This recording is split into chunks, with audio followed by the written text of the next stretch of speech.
the belief in the politics of identity. This is the big curse in Africa. People who believe in the politics of identity. Tribe, religion. For us, we say this is wrong. You should look at the politics of interest. It is all mentioned here. Because of that, you find many countries cannot build state institutions. They cannot build pillars of state. How would you build an army if you believe in tribalism? Will you have an army for every tribe? If you don't believe in Uganda, how would you have a Uganda army?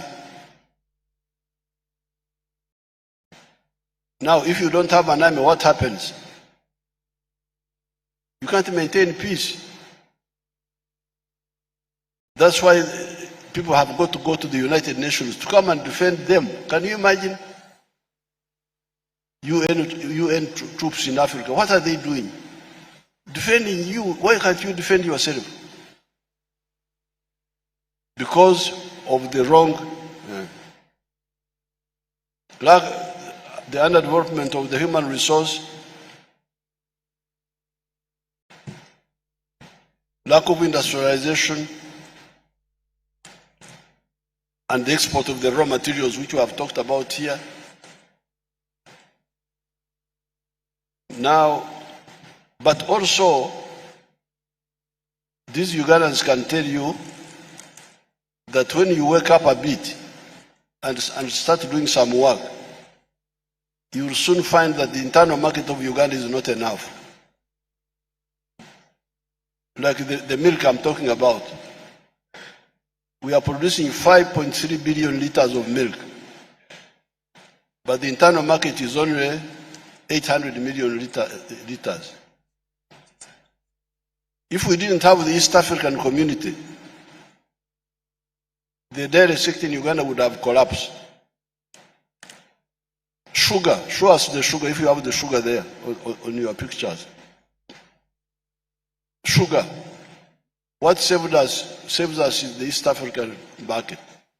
So, you people, you must emphasize regional integration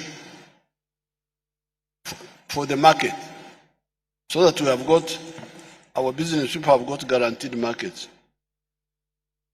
And so on, they are 10, they are all here in this booklet.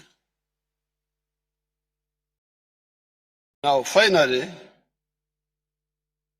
by removing the bottlenecks, you will create capacity for socio-economic transformation, not mere quantitative growth, sustainable growth. Because when you say sustainable development, can a child remain a child sustainably? That is a child sustainably. A child at puberty must transform into a teenager. A teenager must transform into an adult. This is the law of nature. Quantitative growth leading to qualitative change. But if you are a raw material exporting country, how would you transform? So I'm very glad that you are beginning to use in our vocabulary the words transformation. We must go from pre-industrial to industrial societies. I talked a little bit.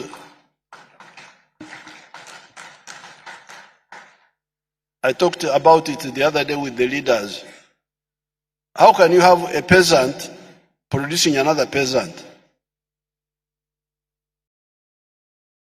Until when?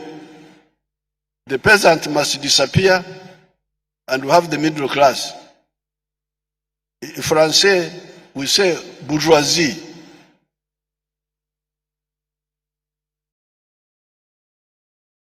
The peasant, peasant must go, and we have bourgeoisie, and proletariat, the working class, skilled working class. Europe has transformed. If you go to Europe in 1400, they had three classes. They had the peasants, the artisans, and the feudalists. By the time of the French Revolution, Francais, 1789, there were now four social classes. The feudalists, there was now a new class which never existed in human history, the middle class. Classe moyenne, you say? Is that how you say? Classe moyenne. Bourgeoisie. These were a new social class. And then the proletariat, the working class. And then the peasants.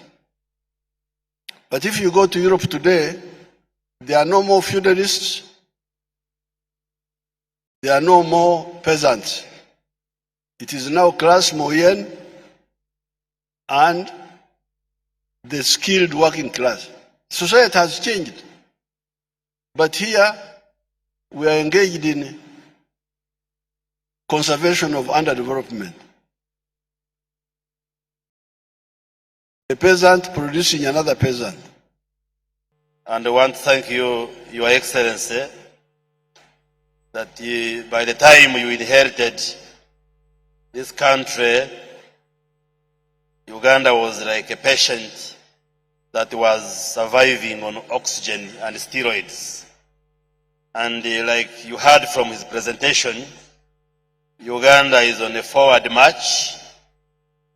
And when we look at the quality of life indicators, they continue to improve tremendously in the last 30, 40 years. And we give credit to our president who has led us very well. Excuse-moi.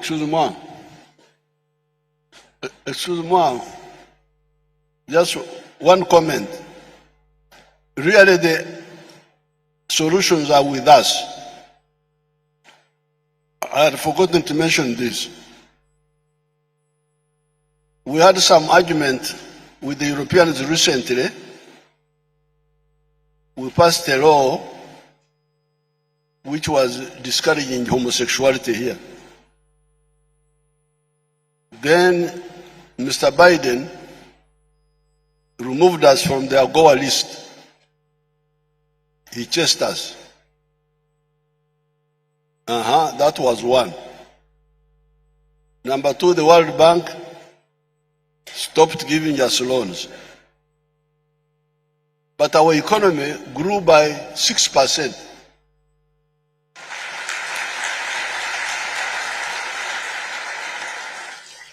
We are not bothered with all that. What is crucial for me, of all this, apart from our own mistakes, the next most important thing is regional integration. If we avoid internal mistakes and we are clear about the regional integration, the regional market, there is nothing, all that things that happen outside will not concern us. I thought I should mention that one also. The economy of Uganda has been growing very fast with or without external support. But with the external support, now they have come back. They say we are good people.